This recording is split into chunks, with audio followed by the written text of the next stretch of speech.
Hey guys, welcome back to my channel. This is C Harsh Sharma. तो friends, आज के इस वीडियो में हम बात करने वाले हैं कि आपका जो पेपर नंबर 6 है, जो इलेक्टिव पेपर है, उसके लिए आपको जो है 1.5 डेज में कैसे यूटिलाइजेशन करना है। First of all sorry friends, मैं जो है कॉस्टिंग के लिए आपका 1.5 डेज स्टडी अपलोड नहीं कर पाया due to some health issue. लेकिन आज के इस वीडियो में हम बात करने वाले हैं जो आपके पेपर नंबर 6 है, उसके लिए आपको कैसे आपके 1.5 डेज को अच्छे से यूटिलाइज करना है।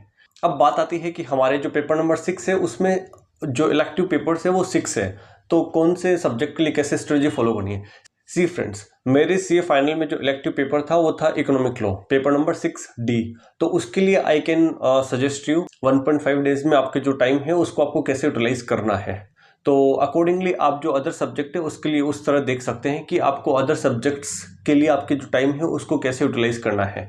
So let's start friends. तो आप लोग जो है आज आपकी कॉस्टिंग का एग्जाम देके आ चुके होंगे और आई होप आपका एग्जाम अच्छा गया होगा। अगर नहीं भी गया तो आपको ज़्यादा टेंशन नहीं लेना है, आपको जो आपके नेक्स्ट पेपर है उस पर फोकस करना है। अब कैसे स्टार्ट करना है, आप लोग लगभग 7 बजे के आसपास जो है आपकी स्टडी स्टार्ट करेंगे। तो कैसे, कौन से चैप्टर को कब कैसे करना है और रिवीजन जो है करना कैसे है, क्या लाइन बाय लाइन हमें चैप्टर्स को पढ़ना है या फिर कैसे क्या करना है। सी फ्रेंड्स, आप में से काफ़ी लोग जो है दोनों ग्रुप लिख रहे हैं और आप लोग 5 एग्जाम दे चुके होंगे, तो आप कहीं ना कहीं लगातार 8-9 दिन से लगातार आप पढ़े जा रहे हैं, एग्जाम दिए जा रहे हैं, तो आपका माइंड एग्जॉस्ट हो चुका है। तो अब थोड़ा सा इस पेपर में आप रिलैक्स कर सकते हैं, लेकिन आपको रिलैक्स नहीं करना है, आपको तैयारी करनी है, बट थोड़ा सा आप जो है रिलैक्स कर सकते हैं। तो जिस दिन आप क्वेश्चन का एग्जाम देके आ रहे हैं उस दिन एकदम लाइट टॉपिक लें। जैसे आप लोग जो है आप रेरा आपका चैप्टर है उसे कंप्लीट कर सकते हैं, आप जो है सरफेसी उसे कंप्लीट कर सकते हैं। तो इन दोनों चैप्टर में से आप चाहें तो इन दोनों को कंप्लीट कर सकते हैं। आप लगभग 7 बजे के आसपास पढ़ने बैठेंगे तो 11-12 बजे तक जितना टाइम तक ये आप पढ़ेंगे तो इन दोनों चैप्टर को आप कंप्लीट कर सकते हैं, या फिर चाहे तो आप इन दोनों में से एक चैप्टर को कर सकते हैं। अब बात आती है कि हमें क्या लाइन बाय लाइन पढ़ना है। सी फ्रेंड्स, आपको लाइन बाय लाइन नहीं पढ़ना है। आप लोगों ने जब एक बार या 2 बार जब आपने रिवीजन करा होगा तो उस टाइम पे आपने हाईलाइट करी होंगी बहुत सारी चीज़ें कि आपको इनको तो अच्छे से पढ़ना ही है। लाइक कोई प्रोविजन है, कोई रिलेवेंट प्रोविजन है, कोई पनिशमेंट है, तो वो तो आपको अच्छे से पढ़ना है। और there are certain sections, there are certain parts जो बिल्कुल भी रेलेवेंट नहीं हो, that is common for each and every chapter, तो वो आपको नहीं पढ़ना है। तो आप उस चीज़ को इग्नोर कर सकते हैं। उसके अलावा जो भी रेलेवेंट है वो आपको पढ़ना है। और अगर आपने कोई रिविजनरी क्लास डाउनलोड कर रखी है तो आप उसको देख के उसके बाद इस चीज़ को पढ़ सकते हैं। अगर आपने कोई क्वेश्चंस, कोई केस स्टडी पर्टिकुलर हाईलाइट कर रखी है तो जब आपका सिलेबस कंप्लीट हो जाए तो उसके बाद उनको भी करना है। अब बात आती है जब अगले दिन मॉर्निंग में हम कौन सा चैप्टर पढ़ें।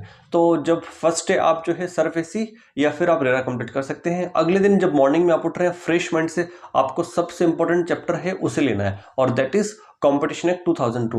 कॉम्पिटिशन एक्ट बहुत ही बड़ा चैप्टर है और बहुत इंपॉर्टेंट है। ये आप और कहीं नहीं पढ़ते हो, यहीं पे पढ़ते हो, तो आपको अच्छे से करना है इस चैप्टर को। तो आप मॉर्निंग में जब आपकी पढ़ाई स्टार्ट कर रहे हैं तो सबसे पहले आप कॉम्पिटिशन एक्ट 2002 को अच्छे से कंप्लीट करिए। जितना आपको टाइम डिवोट करना है, 2-3-4 घंटे जितना आप टाइम डिवोट करना चाहते हो उतना टाइम डिवोट करिए और अच्छे से इसके प्रोविजंस को समझिए और उस चैप्टर को कंप्लीट करिए। और इसके साथ ही आप जो है पीएमएलए कर सकते हैं, prevention of money laundering act 2002। ये चैप्टर आप लोग ऑलरेडी फर्स्ट ग्रुप में कवर कर चुके हैं। इस चैप्टर में आपको 2 घंटे से ज़्यादा का टाइम नहीं लगेगा। तो आप जो है कंपटीशन एक्ट के साथ साथ पीएमएलए को भी कंप्लीट कर सकते हैं। तो लंच टाइम तक आप ये दोनों चैप्टर कंप्लीट करने का टारगेट रखिए और ये हो भी जाएंगे इजीली। फिर आते हैं कि लंच टाइम के बाद क्या करना है। तो लंच टाइम के बाद आपका एक बड़ा टॉपिक है आईबीसी। ऑलरेडी आप लोग जो है आईबीसी फर्स्ट ग्रुप में कवर कर चुके हैं, बट स्टिल यहाँ पे आईबीसी कुछ एक्स्ट्रा सेक्शंस हमारे इस सिलेबस में है, 6D में है, पेपर 6D में है। तो आप लोग आईबीसी को अच्छे से करिए और आईबीसी के साथ साथ आप जो है आपका बेनामी प्रॉपर्टी एक्ट उसे भी कंप्लीट कर सकते हैं। बेनामी बहुत ही छोटा चैप्टर है, तो आईबीसी के साथ आप बेनामी को इजीली कर सकते हैं। तो आप लोग जो है डिनर तक इन दोनों चैप्टर को कंप्लीट कर लीजिए। उसके बाद आपका एक ही चैप्टर बाकी रहता है और वो है आपका फीमा, फॉरेन एक्सचेंज मैनेजमेंट एक्ट। और वो आप लोग जो है रात को मत करिए, आप लोग उसको जो है एग्जाम वाले दिन मॉर्निंग में करिए। अब रात को क्या करना है, तो रात को आप लोग जितने भी चैप्टर्स करें उन चैप्टर से रिलेटेड आपने जो केस स्टडीज हाईलाइट कर रखी है उन केस स्टडीज को सोल्व कर लीजिए। आप लोगों को जो केस लॉज देख के जाना है तो उन पर्टिकुलर चैप्टर से रिलेटेड उन केस लॉज को देख लीजिए। उससे क्या होगा ना फ्रेंड्स, आप लोगों को पता चल जाएगा कि आप लोग जो कवर करा है वो अच्छे से करा है। तो आप लोग रात के 3-4 घंटे में केस स्टडीज और केस लॉज जो आपको देखने उनको कवर करिए अच्छे से। और अगले दिन जब मेन एग्जाम का दिन आएगा आपका, उस दिन मॉर्निंग में सबसे पहले फीमा को करिए।